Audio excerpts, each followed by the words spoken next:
Gee, let's friggin' go. They've given me the keys to the car today. We've sent Professor overseas, and I'm in the driver's seat. We've got the great man, Luke Lewis, and Jimmy Maloney is where are you now, Jimmy?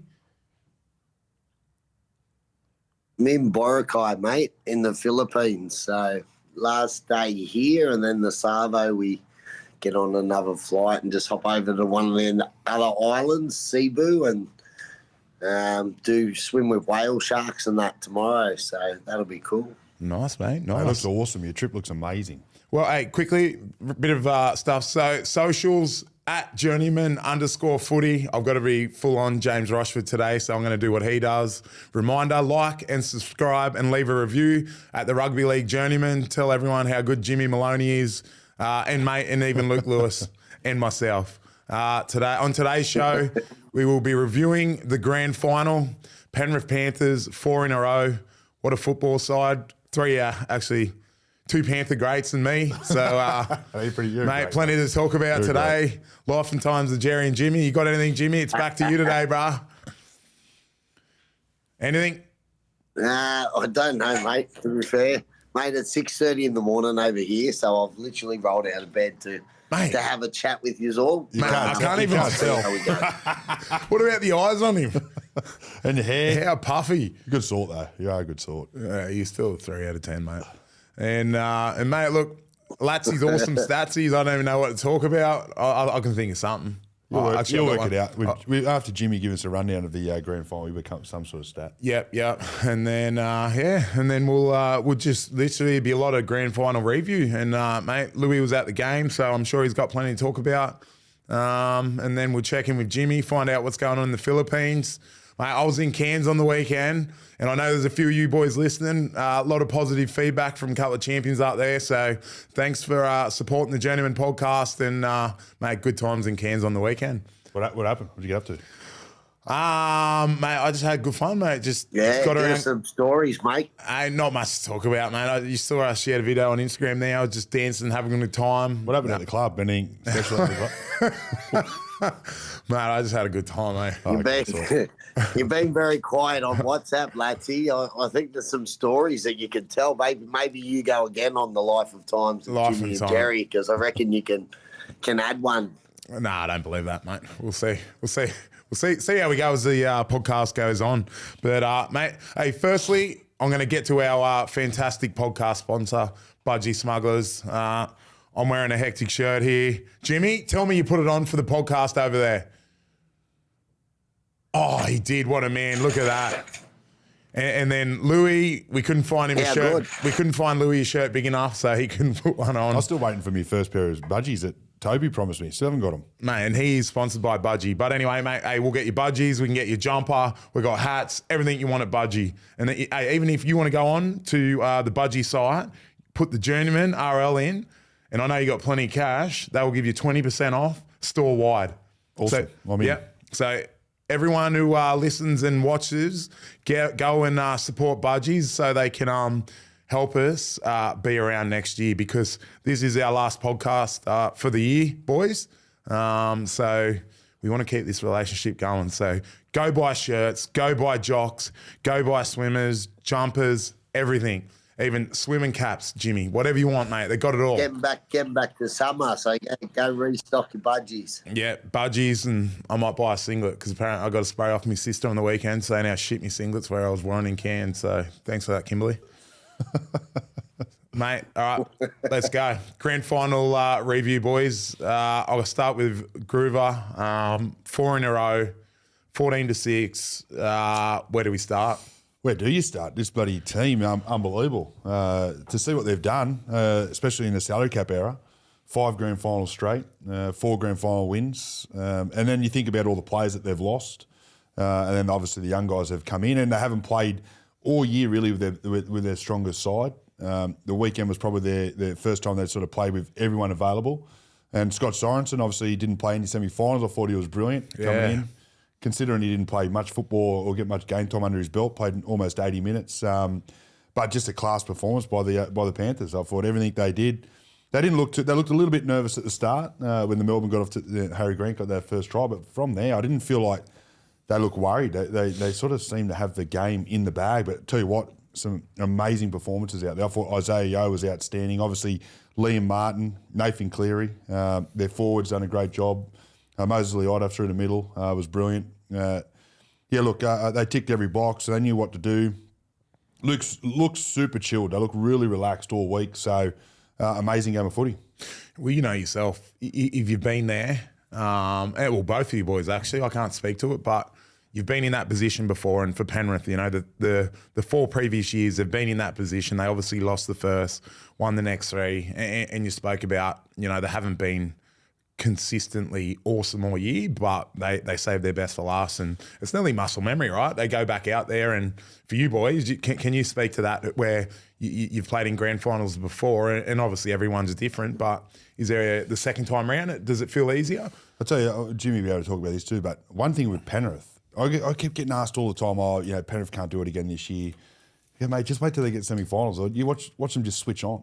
And that Roosters game that they played, Jimmy, you probably agree with this, mate, they were brilliant. That first 40 minutes, probably the best I'd seen from them. Then the game they played against the Sharks, they were just doing enough and just to stay in front. They're getting into the grand final. They just knew how to get the week sorted. They'd been there five years consistently in a row. Their whole week looked super relaxed, nice and chill, but they did the work they needed to get done, rocking up to the game. When they rocked out in the field before the game, you could sort of see how relaxed and calm they were. But I can only talk from when I was a young kid. I was very lucky. I had great leaders, and 2003, I just sort of went with the flow and had a bit of fun. And when I was older, it was just enjoy the moment because they don't come around very often. So for me, it was 13 years between drinks, right? So these guys, I don't know how they do it. And look, it wouldn't surprise me if they're again next year, even with the losses that they got. So nothing really changed for me. It was both grand final weeks were pretty much identical. So I know, have you had a different experience, Jimmy? Yeah, look, I think probably the different one for me was obviously I lost my first one at the Warriors there.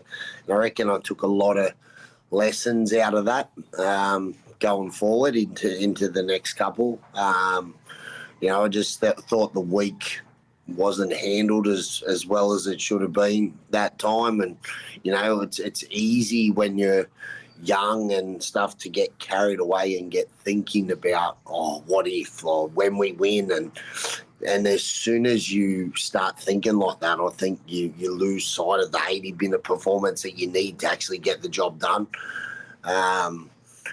So I think I learned a lot of lessons out of that first one with the Warriors. And then obviously the next 2 times got back there with the Roosters and Cronulla, got the result. So I think the impressive thing about the Penrith side is, everyone sort of talks about, when Roosters finally went back to back, everyone was saying it's how hard it is to go back to back.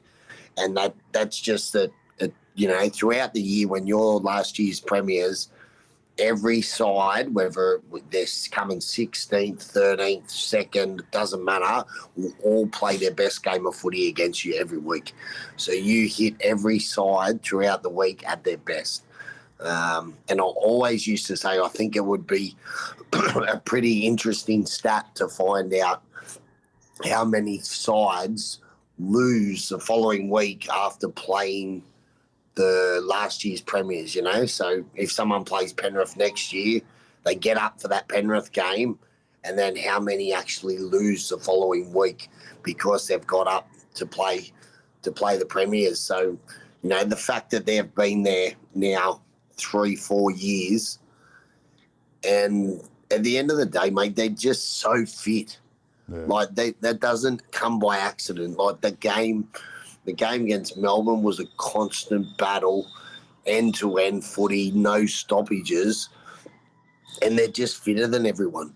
And that doesn't come. You don't do that. You don't get to that point any other way than working harder than everybody else.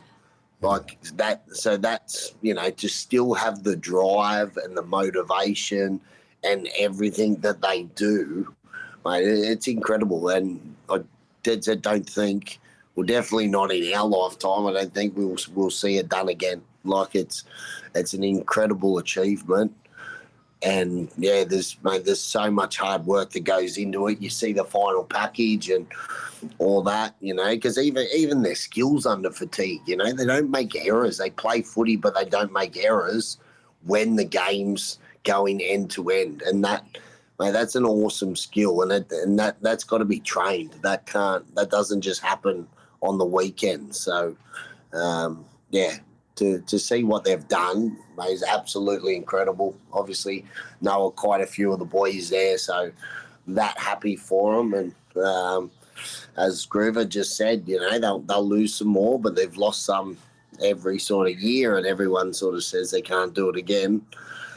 But I'll tell you what, you'd be a brave man to say now that they can't go again for next year, because they've proved everyone wrong year after year. Well, wasn't there a stat in that game? I don't know if I'll be able to chase it up, but something about ball in play. I reckon it was the highest ball in play we've had all year. 35th minute, it had been in play for 33 minutes, so it had only been out of play for 2 minutes or something psycho. To try and get your head around that is absolutely mind-blowing. But then also talking about what Jimmy was saying about their fitness levels, we talked to one of their trainers out there, and they said they've never seen anything like it. They reckon when they rock up, they can have fun, they can be bopping around doing whatever, but when it's time to train, everything goes off.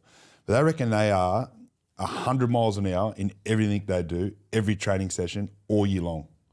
And that there for me blows my mind. So like even the opposed stuff, you mean that as well? Their opposed stuff apparently, or their fitness drills, or their skills, everything they do is like the top of the best you've ever seen.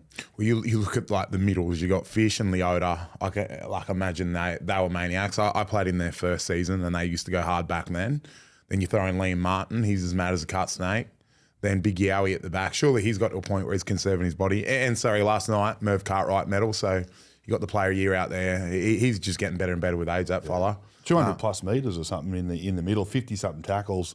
He was amazing. It was the quality of the metres. Like his leg speed. And I think there was times where he was looking to play, but he'd go back in behind the ruck and he was just terrorising them. Yeah. Do you think, and I feel like that's where they got a massive advantage, was in the middle. Because there was limited impact from, I think, Tui, who started, only had 2 runs for 22 metres. Christian Welsh maybe only had 3 or 4 carries. The young guy, Lazarus Valapo, off the bench, only had one carry. And then no Nas. Do you think if Nelson's there, is it a different ballgame? Because I think, obviously, his impact in his carries and... He's a big boy. Yeah. And the speed of that game, Jimmy will be able to probably attest to this as well. I don't know how... I don't know how big he has, Latsy, just in the fact that the game's so end-to-end. Yeah. He's a big body in a game that's so highly fatiguing with the ball and no stoppages. Like, you come on, you'll struggle with him fresh for a couple of carries, but then I reckon he slows right down in a game like that. And as Penrith play that style of footy where they look to take you to an edge, then drop you back out, test the middle, go one side, switch back the ruck, always coming back, just testing tight defenders. That's what their game's based on. And I reckon if the big fella's out there,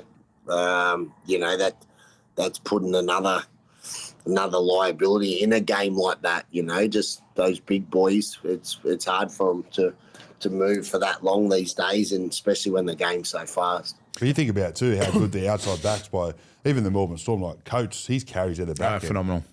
But then you look at To'o before he done his knee, amazing. All those outside backs. It was an outside. Mate, that Taruva was very good. Yeah, he was. I reckon all outside backs on both sides, they had to dig deep because the game speed was just phenomenal. So it would have took Nelson out of the game. Yeah, you're right, and that's I think it was definitely a lot of back of the field and their middles. The centres and wingers coming in helping out because everything was front loaded into the defence. Except Yowie, he obviously ran for over 200 metres, but I think Cleary, he ran for over 200 metres as well, and Jerome. So I think that was like a game plan for them halves to really step up and carry more. But you were just talking, Jimmy, about changing to the other side of the ruck where they caught him out with that Liam Martin try. You think that was like a real game plan to try and catch the Melbourne defence out because they are hard outside in and they try and nullify you on the edge. And obviously they caught him out with that Alamotti out to Luai quick pass Did to you see? Taruba. Did you see during the week as well that they were training on that left edge? Nathan Cleary going with a double shape, hitting Alamotti, then having that little twist play, turning around and then putting Taruba over in that trial in the corner, and then executed it perfectly on grand final night. They knew exactly what they're doing, and again, going back to what Jimmy was saying, executing that under fatigue, huge. 100%. And at speed, you know, when defence is rushing in on you, trying to take you out. But, what a performance. Liam Martin, Clive Churchill. I think it's like,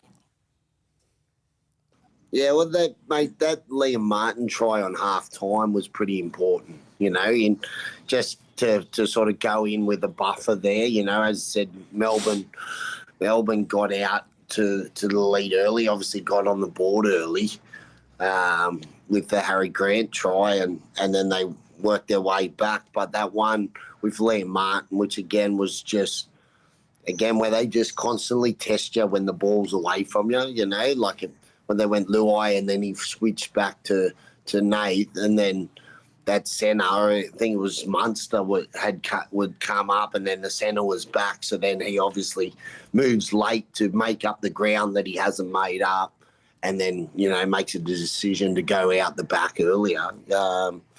You know, that's a big play. And, you know, if you're Melbourne, just how demoralising, like they got off to a good start.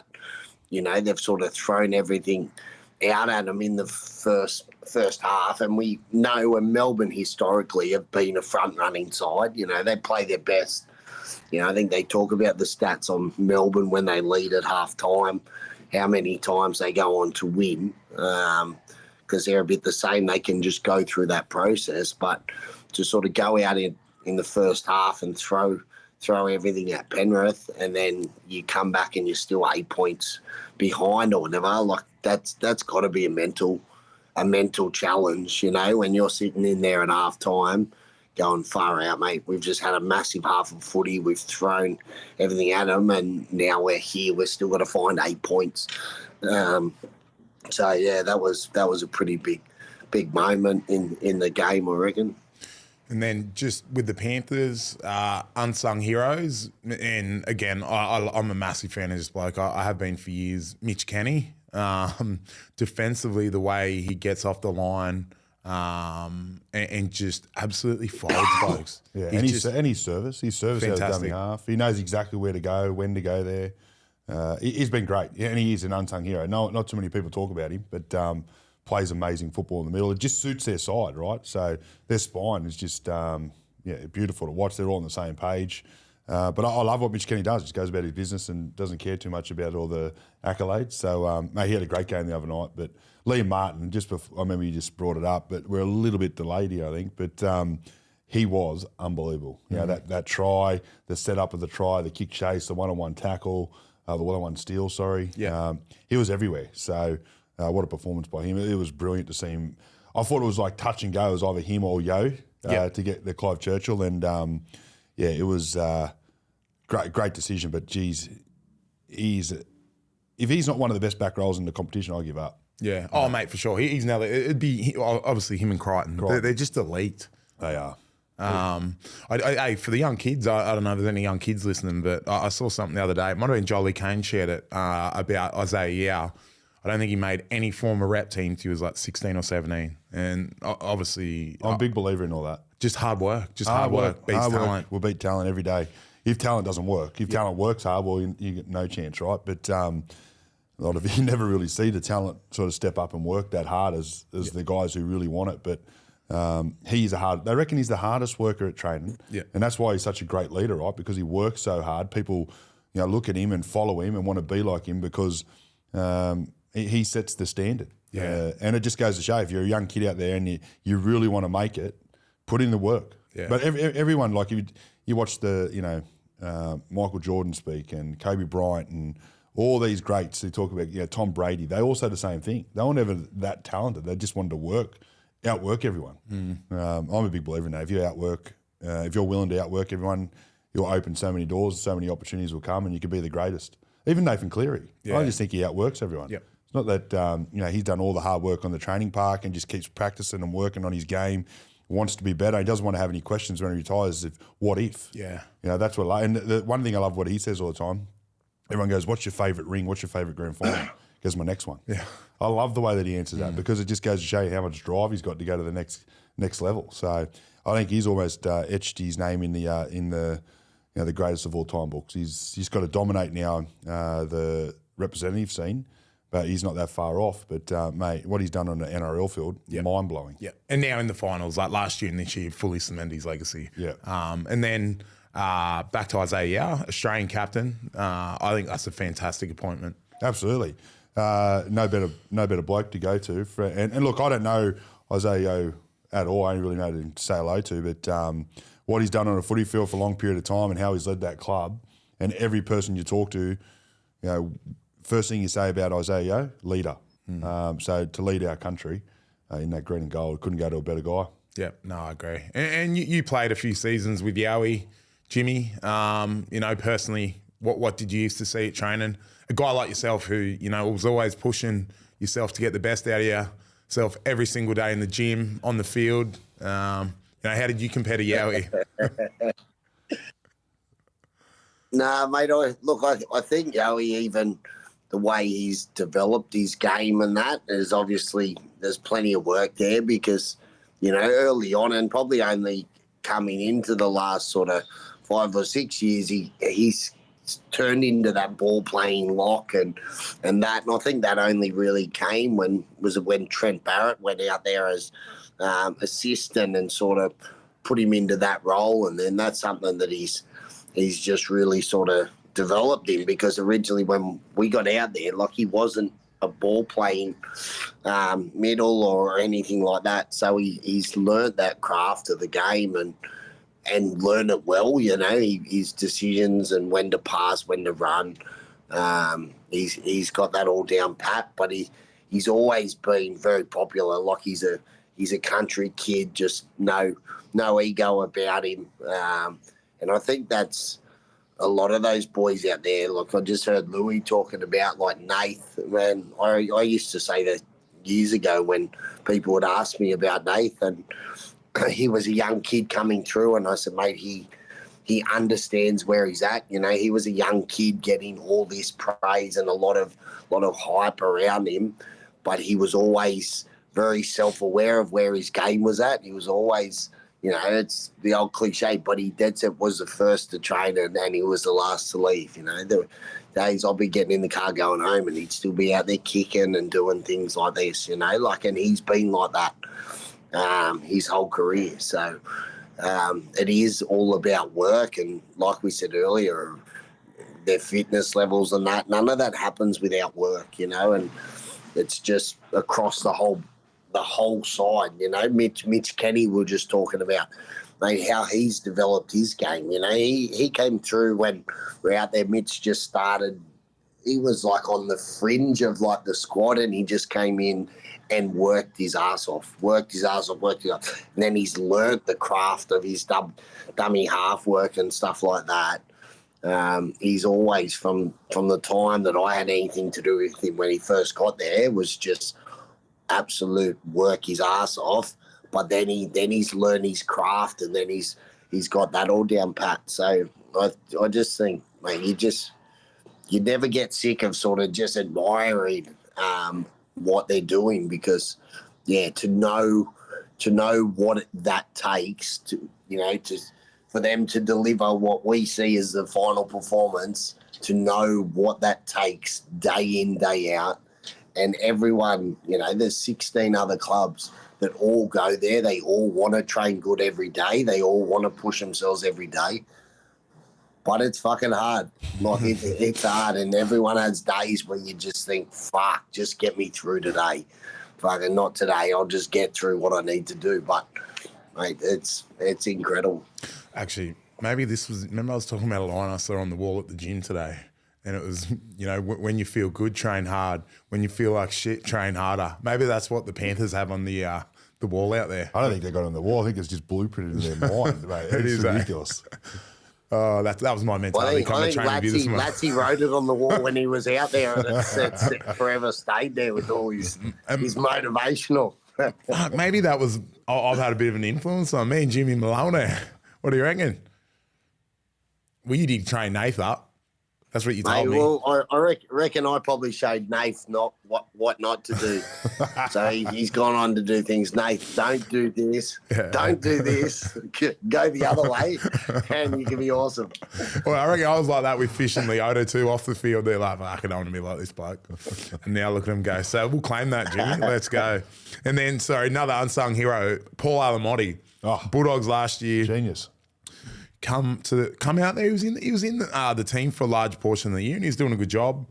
I think he may have got injured. Then he was him and Taruva in reserve grade till about round 26. Yeah, that was an injury coming back from it. But mate, he's 20 years old. Yeah. Was touted as one of the best young kids coming through the Bulldog system. Couldn't get a start. Was playing reserve grade. Goes over to Penrith. Obviously. Was playing reserve grade. Taylor May, I think, was there. He might have, I think something happened there. I can't remember. He got injured. Then he comes into first grade, gets a new upgraded contract. And I think the way that his game sort of evolved over this last 12 months has been one of the most amazing sort of involvements I've seen. But he's buying to everything. He's a winner. You can tell that. His skill levels are right up there. His energy levels, his carries, he's got great footwork. He looks like a very coachable kind of person as well. But about every time he's off, I always see him down the gym doing extras. It's no wonder, right? Obviously, he must do. He goes to our gym. He goes to our gym. So may always see him down there doing his recover, or he's stretching, or he's doing a little bit of extra weights, or he's always doing something. And a 20-year-old to have that kind of mindset, is awesome. But then he gets injured. Doesn't come straight back in, plays reserve grade, waits for his opportunity, comes back, takes it with both hands, and here he is now a grand final winner. One thing I loved about it, though, is in the semi-finals, I think might have been against the Roosters, he come up with an error or two, didn't let it faze him, sort of just brushed it aside. Next week was 10 times better against the Sharks, and I thought he had a blinder in the grand final. So I love his whole mindset. I reckon he had an outstanding year. I think he's in for a big couple of years ahead. Yeah, for sure. How much do you think, going into a team like that, let's just use him and then Luai. Luai's going from a team where he has all these superstars around him to the West Tigers, where I think it's processes. Is it processes, but then also the players around them, or do you reckon it's more so just the processes? I think it's everything. You can have the players around you as well, but the processes from outside looking in and not knowing what the process is out at Penrith, but from outside looking in, the process is you turn up and you give your best every time for the person next to you, for the club. And that's not just for all the players. It's their coaching staff are doing the same thing, and all the way through the whole club, everyone's giving their best every day, right? So I think their whole process set up is that you come in and you try to be at your best to succeed. Yeah. Whereas I find like it'd be great to have Luai, who's obviously played in 5 grand finals, won 4, going over there, great experience. But I don't feel like the process underneath all that's going to be set up. It's very hard for him to sort of go over and change that mentality and culture. Well, you just heard Jimmy just say then, everyone wants to train or everyone wants to be the Panthers, but it's not like you can just rock up and get it done. There's so many things that have got to fall into place and set up properly and buy in from everyone. So I reckon the processes at Penrith are just... Do you reckon they're Lewy? Yeah. Do you reckon there, mate, just with like Luai, right? Romy's going over to Tigers, all right? So this is my sort of take on something like that is, all right, Tigers go over there, all right, and there's probably a heap of them that go over and they think they train hard, they think they work hard, but, for how many years, 10 years, whatever, they haven't played semi-finals. So there's nobody there in that side that knows what the standard needs to be to get to the top. Like, they haven't had anyone. Like, if you come through a successful side, if young kids are coming through a top-notch side, so like if you're coming into the Penrith Panthers side now and you constantly see these young kids coming up to the standard of everyone else, but you're going to go to, Romy's going to go to the Tigers where the standard's going to be a long way, like daylight before the Tigers from Penrith to the Tigers. Like, how do you I think that's my biggest question of how you have success to going from there to there, because it takes years and years to build the culture and the work ethic and the thing that Penrith have got going at Penrith. But you can't just turn up on day one and think that you'll make that happen at the Tigers, So that's the biggest question mark for me. I just think there's players there at the Tigers. They're not within cooee of where they need to be. I don't think they can, Jimmy, personally. Like, as much as Jerome Luai is going to add a lot of value and he's going to bring in a lot of input, but the buy-in is different level. The other thing is, too, these Penrith side, they've played together since young kids, right? They've already come through all the system and they've had success. They want to continue to have success, and they've set the standard on a daily and weekly and yearly basis. It's now expected from every person who goes there. It's like the Melbourne Storm. If you go down the Melbourne Storm system, how many times do we see a player go from, say, Newcastle or the West Tigers or wherever, go into that Storm system and all of a sudden they're outstanding? It's because their processes are in place, the belief patterns, and they have to buy into it. If you don't buy into it, you don't play. It's the same thing with Penrith, but it's opposite when you go to the Tigers, right? It's because they don't have those processes set up and those standards set up, and they don't know how to do it on a daily basis. Like, I look at Jerome Luai, he's going to go there and his standards on the footy field and training park are going to be right up here, right? But then when they go into the gym, it's right up here. Whereas at the Tigers, they'll think it's up there, but it's probably a quarter of what those great sides are doing. You go into the gym and it's probably, again, less than that again. So it's very hard to set up, very hard. So, like, Jerome goes into that environment, you think he's going to try and drive it? Because obviously... Yeah, but he can drive it, but how many people are really going to buy in like the Panthers? Like, every one of those players, everyone at the Melbourne Storm, they buy in. The top 30, if you don't buy in, you're out. You're not playing. And they don't beat around the bush. They tell you straight up to your face. But I don't feel the bottom sides don't have that luxury. But that's going to be coming from, that's got to come from the staff, the coaching, the performance guy. But you just spoke about Penrith, and a lot of these guys have come through juniors together. There's now a fair few boys in that team for the Tigers who played NRL this year, who I think they won the SG Ball Comp a year or two ago. So they got a young, successful team that are now coming into first grade. There's no way I could see Blore playing the way he's playing when he played. Look at the way he played this year. Because his standards are so high. Like, the Melbourne Storm standards are just, this is what we expect. This is what I know you can do. I'm not asking anything from you that you can't do. Yeah. But I expect you to do this on a daily basis, on a weekly basis, and this is where it's just. And it's hard to sort of stand out. Like, it's like the old saying, "Lay down with dogs, get up with fleas." You sort of work to. You fit into the standards around. Like, it's hard to go, if you're talking Romy, as one guy to constantly every day fucking battle to try and make everyone lift to his standards, Whereas, you got young kids trying to reach up to the standards, and it's only human nature that it becomes easier to just fall back to the rest of the group's standards than to try and drag everyone up to yours. Like, that's a huge effort. On the flip side of that, as I said, and Groover just touched on, of course they haven't been at that level. They don't actually know.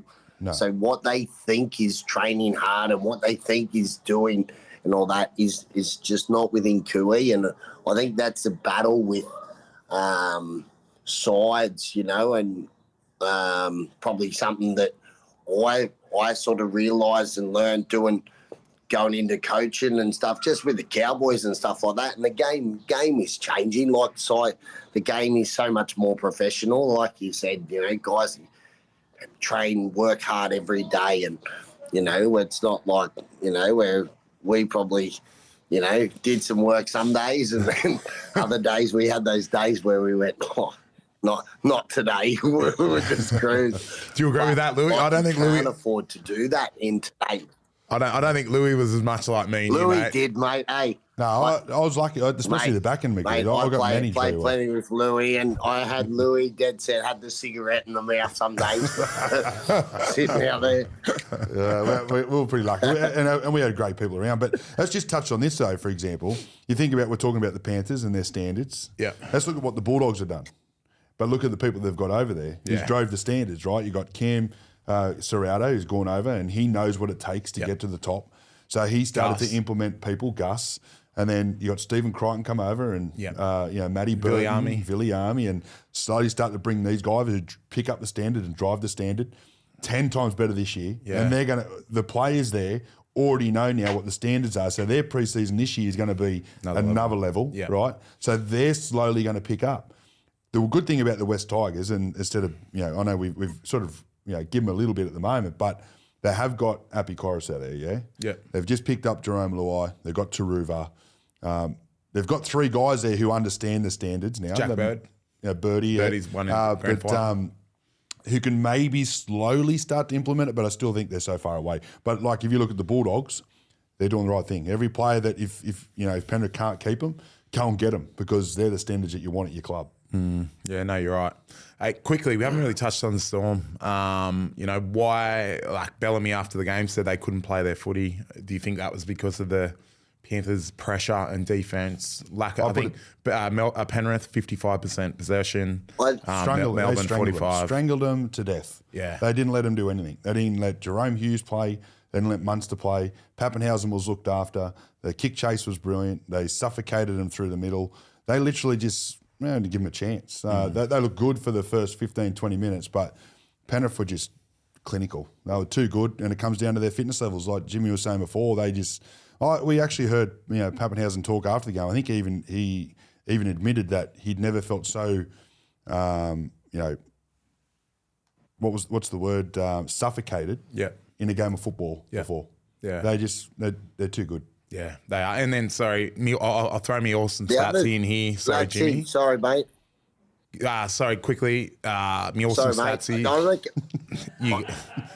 Mate, you go, bro. Fuck, I'm done. Go. Hey, no, I was going to say, Penrith had 64 more runs, which is huge in a grand final. In the possession, 55-45, which doesn't look like much, but in that environment on the biggest day of the year, that would just fully fold you. And the way they were dominating defensively. Cook you. Go, Jimmy. Go, Jimmy. Over to you, bro. Delay, Jimmy. Yeah, mate. I just reckon, Penrith is so good at getting, and we know there was not many stoppages. The ref put the whistle down. They just pushed the envelope so far on the ruck and controlling the ruck, and they're happy to just, if they want to give away a 6 again or give away a penalty, that's fine. But so long as we don't give away a quick play the ball, then we'll defend whatever they throw at us. And I think they're so good at that. And like we spoke about on another week, talking about Melbourne and how good Melbourne plays, a lot of it is based around Harry Grant when he can run. Harry Grant's a running hooker, so for that to bring him into the game, you need to create momentum and ruck speed. But Penrith, they just slowed them down every time. If they were going to get one, I reckon that would have been so many tackles that in a regular, normal season game, 6 again, penalties or whatever, but they know that come the big games, the referees just put the whistle away and let them go, that they just push the envelope, which is something, I suppose to do against Melbourne. It's something that Melbourne have been renowned for years and years with the wrestle and their work on the ground.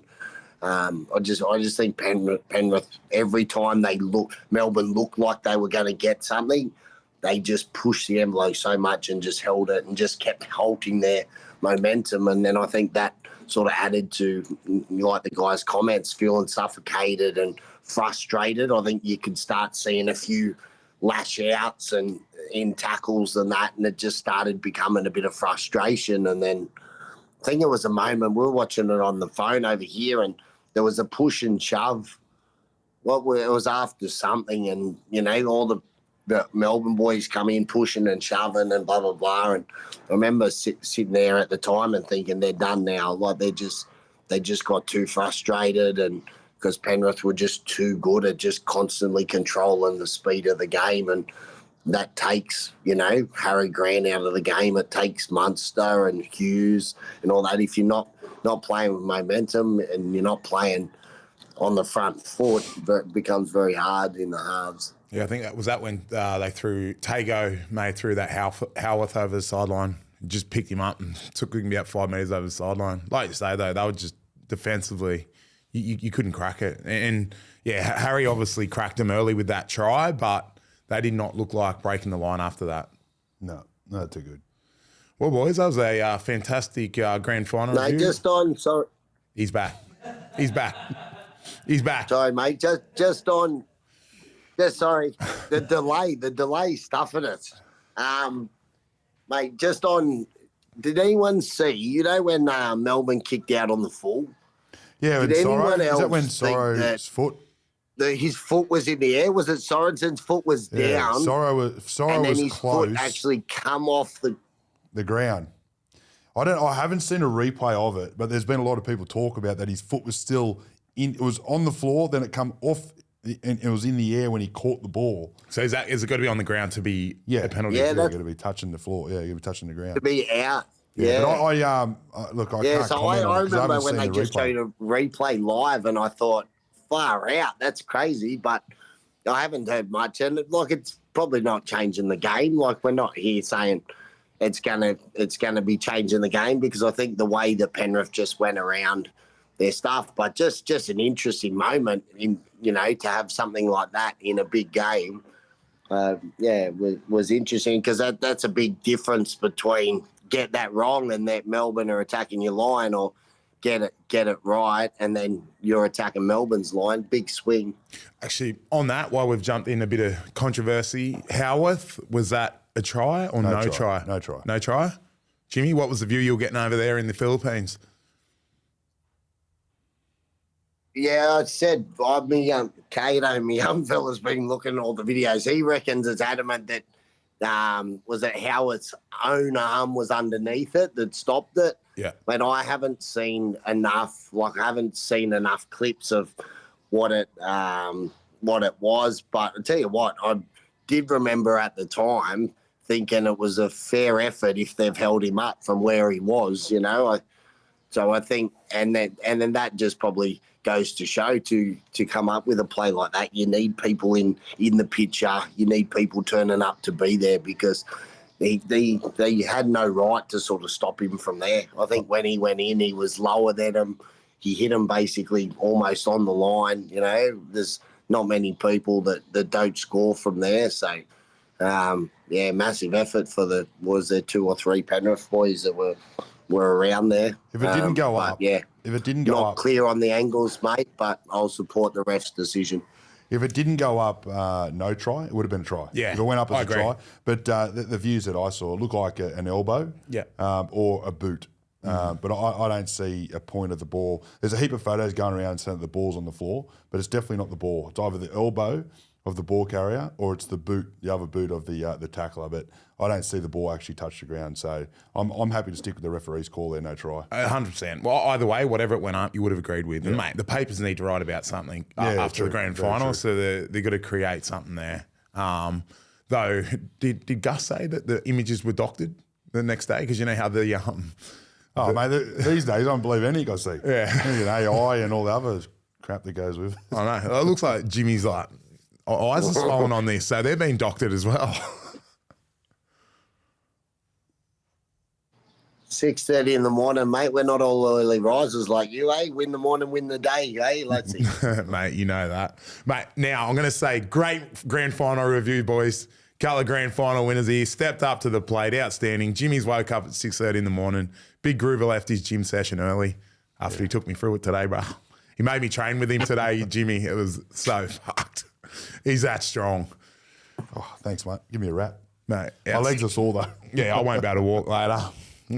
Jimmy, life and times of Jerry and Jimmy, but I have to give So me and Jimmy are going up to the Gold Coast in January next year on the Australia Day long weekend. Our team has won the previous 2 competitions, the Southern Sharks, and we're going to have an event down in Wollongong on the 2nd of November at the Icon from lunchtime. Tickets will be available in a link on the Southern Sharks Instagram page. So that will go up in the next few days. But if you want to come down, if you're in the Shire in Wollongong, there'll be a few NRL boys there, and support the Southern Sharks. So we can pay these high-profile players like Jimmy Maloney to turn up and take us for the three-peat. And I'm not getting paid, mate. Don't start. I was going to say, what's he charging? He's blowing up because I told him to hit up Sean Johnson, and I said, I will pay for everything. He goes, don't pay for nothing for me. But it's our friendship group. He's still looking to get paid. Let's go. And we may have Luke Lewis coming off the bench for us this year. Never once asked to get paid, mate. Never once. Yeah, you couldn't afford me if I had to pay me. So, Jimmy, life and times, you got anything? Can you remember anything? I'm running dry. I was looking through my notes there the other day. I don't really have anything. So, life and times of Jerry, Jimmy and Groover? Nah, mate, I don't.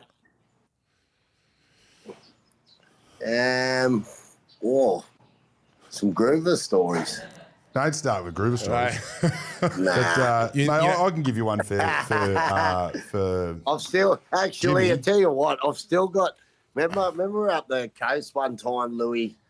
Where was that with? Were we up there with the Cronulla boys? Yeah, we went up there. The We used to Central Coast or something. We used to do our And week review I up was there. going through my photos on my phone and I find the other day, remember you had a mad bout of the hay fever? Oh, hay mate, get it fever, every day. It's horrible. And you had eyes and nose were fuck. You had 2 tissues fucking bits stuck out of his nose. Got a photo. I was cracking up at that the other day. But, Mate, that's stock standard. That's stock I standard. don't really have too much, mate. I'd love to hear some of your stories from Cairns because I heard there were a couple, Latsy, so surely you can give us one. Oh, I can give you a little rundown on what he's giving me. It'll be fresh in the memory bank. What happened? Mate, honestly, I've got a selective You memory. went up to Cairns for what? Mad Monday, was it? No, I just, promo. Yeah, no, I just went to a few events. But, mate, no, I was only there for a short time. Met a couple of legends. There was the Maxwell boys, Mackay boys, all fans of the Rugby League Journeymen, Jimmy Maloney. What was the rash thing you were talking about? I don't know what you're talking about, mate. He's adding GST, this bloke. Yeah, Shavers Day, hey? Yeah. Shavers Day. Nah, mate, the weather was beautiful. People were lovely. The music was great. Oh, you said you had a story on Maloney. I did. I remember. So Andrew Gray, remember, used to make us do swimming all the time? Jimmy, you remember that? Hey? Remember how Andrew Gray used to always make us go down and do the swim and the old 5-minute swim and that?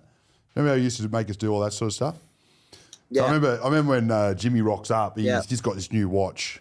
And anyway, we're about to go swimming. And he goes, Drewy, what are we doing? What have we got to do? And he goes, I'm just going to do like a 5-minute swim. He goes, how far is it? He goes, it's about a K. And so he took his watch off. I said, what are you doing? He goes, mate, my watch is only waterproof up to like 50 metres.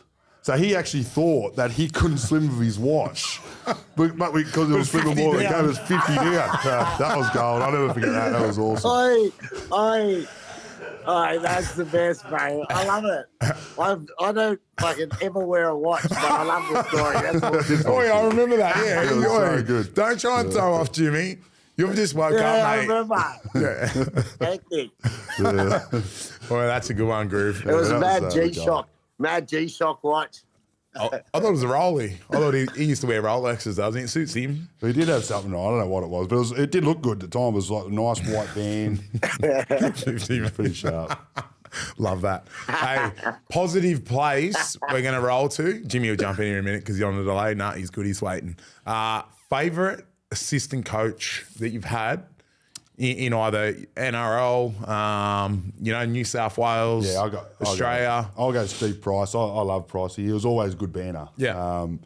He was obviously a head coach for a while, but then when he went to come back to the Sharks as an assistant in our side in 16, he'd always have practical jokes, but he was also serious when we needed to be serious. But yeah, 90% of the time it was always doing something to Gow, like cutting his shoelaces. Or And you remember the reply? The reply was horrible. I don't know if I can actually tell that. No, I wouldn't. Jimmy might be able to, but Mate, there was always something going on in the change room. There was some sort of prank set up. A lot of it come from Pricey, and it was sort of back and forth with the boys and the coaching staff, which just sort of kept everything real lighthearted and real fun. Yeah. But he was brilliant. And I loved him, and I still do. I reckon he's brilliant. Legend. Yeah, for sure. Jimmy Maloney, who you got for us, mate? You've had a few assistant coaches Sorry, like me. mate, it dropped out for us. What'd you say? What was the question? It just dropped out for a second. Oh, your favourite assistant coach. And obviously, you know, me and you have had a few, so, mate, get picking. Favourite assistant?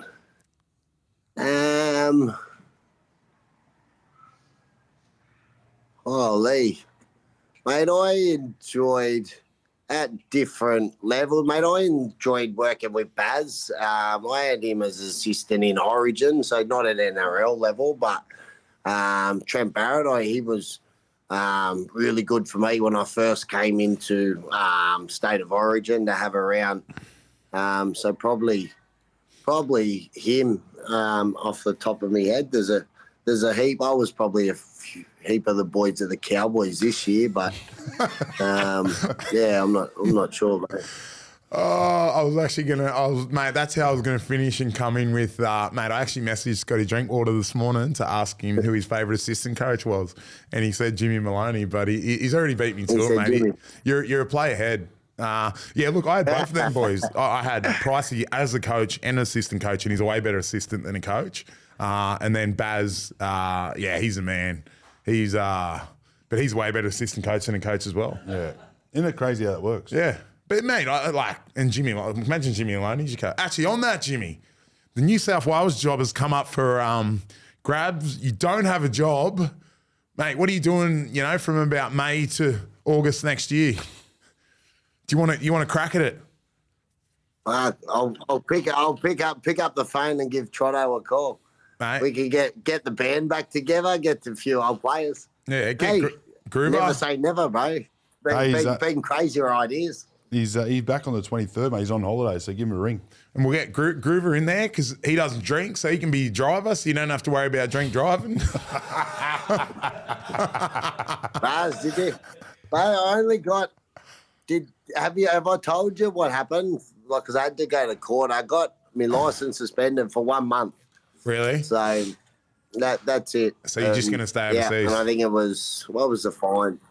$350 fine. So I figured I'll go holiday for 3 weeks of the month, and then I'll end up a 1 month suspension, and I'll be back. Well, mate, hopefully you learnt your lesson and you don't make that mistake again. Otherwise, me and Lewy will sort it out, and he'll go in first. I'll come in second. Hey, fingers crossed. Hey, we can only hope. All right, and then boys, just quickly, season's done. The Australian team's been chosen. We touched on Yowie getting the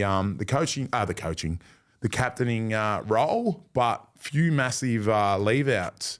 DCE, Teddy, and then Ponga, after delaying his holidays, getting the brush. What of that? Can we go around the grounds and sorry, Lindsay Smith making it as well, which is huge. It is huge for Lindsay. That's awesome, but he's had a good year.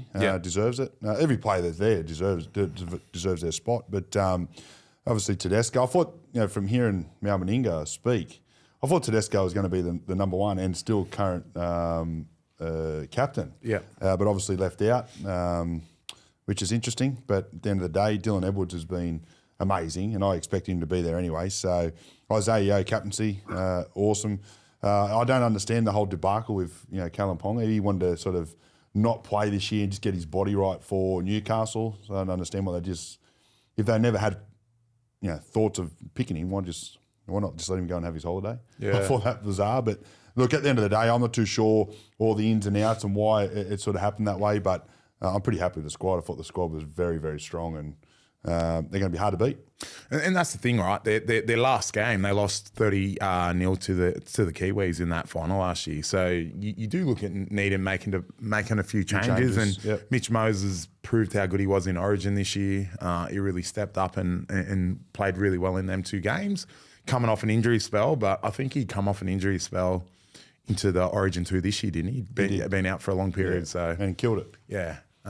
Jimmy, what are your thoughts, mate, over there in the Philippines? Yeah, I have. I've only really seen the Aussie side quickly. As I said, Teddy's obviously a big one. Obviously, he had a pretty good year, but I do think it's hard. Like, at the end of the day, Dill's won the last, 4 grand finals. He's played in Origin on the weekends. Hard to, pick someone out of the Aussie team that didn't even play State of Origin. Like, I know Teddy played the one game, but that was purely through Dill's injury. So I think, I think Dill's earned his spot there well and truly. All the others, as I said, really good achievement for Yowie. I think that's awesome. I think he's the right sort of leader to lead a side like that. As we said, there's the type of person he is, and obviously the standards he holds, being from a side that's done what they've done. I think that's the right sort of person to be leading the Australian side. Obviously agree with Lewy about the Ponga thing. Don't really care if people, if someone wants to make himself unavailable for reasons because he has had injuries and stuff like that. I don't think it's disrespecting the jersey or anything like that. I think it's probably the opposite. It's probably just going, look, I'm not 100% in it, and I've respected too much to sort of be available if I'm not 100% into it. All the other ones, mate, so long as they win, life's good. Mate, I agree. There's a fair few boys out of the Kiwis as well, so they're going to be severely weakened. Would you rather? Groover, have you got a would you rather?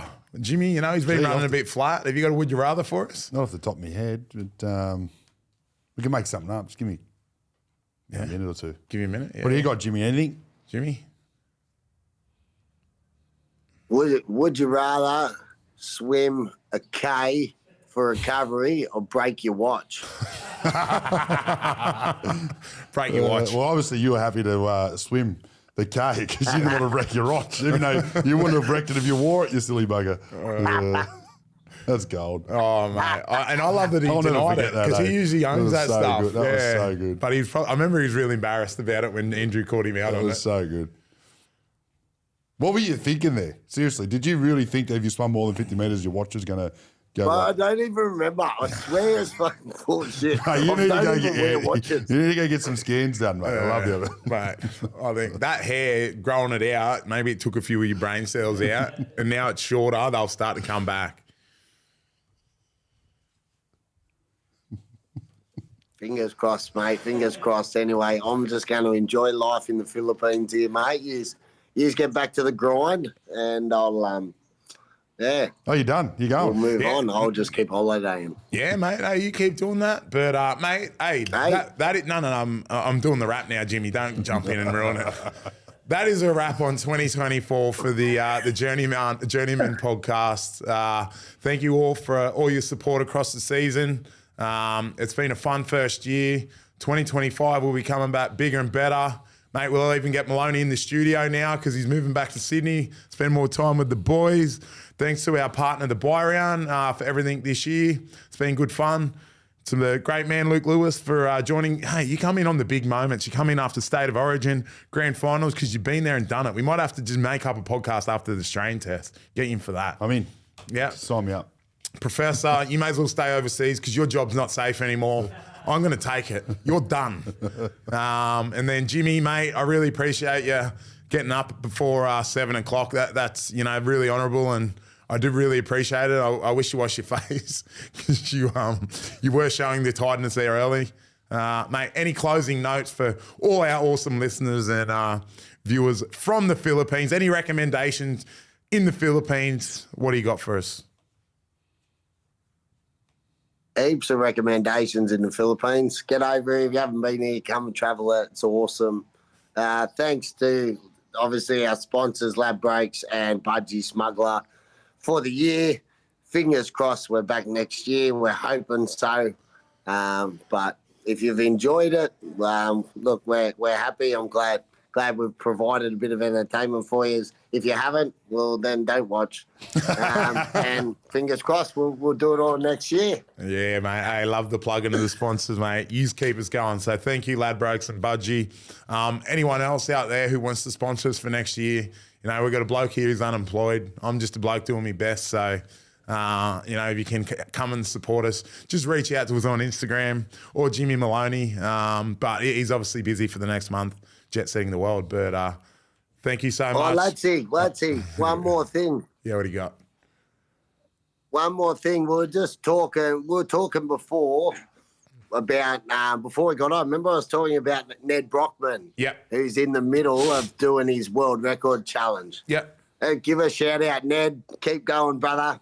I think he's run 800 kilometres. I think I just seen this morning. If anyone's not following along or knows what he's up to, mate, he's trying to set the record for the fastest 1,000-mile run, which obviously 1,000 miles is like 1,600 kilometres. So 800 metres, he's at halfway. It's taken him 5 days, 11 hours, I think the update was. So incredible. He's running 161 Ks a day for 10 days in a row. Absolutely off its head. Hang in there, brother. Keep doing it. Mate, that's it. Shout out, Ned. Mate, maybe we should come up with something for Lewy in the gym. Just, mate, this is a never-ending closing. We just want this podcast to get going. That's how good it is. But maybe you know how Goggins did like the most pull-ups ever? We've got to think of something, Lewy. Look at the size of this man. He did something ridiculous. Yeah, most pull-ups, and he's got his 48-4 challenge run every 4 hours. But maybe we'll come up with a challenge next year. The Journeymen boys can do it. I thought, wasn't it one of the Iron Men, wasn't it? Shannon Eckstein or someone like that tried to beat. Did they try and beat it or beat that record, like for pull-ups in 24 hours or something? Yeah, I had a crack in an hour at the gym. I did about 20. In an hour? Nah. It'd be pretty hard. I think, mate, reading over it from memory, I think he was like doing a chin-up every minute or something. Yeah, something fucked. His hands like there was flesh. Yeah. Anyway, that's the closing. Over and out. See you in 2025 before Jimmy comes back in with one Ned more Brockman. thing. Oh, we're out. See you later.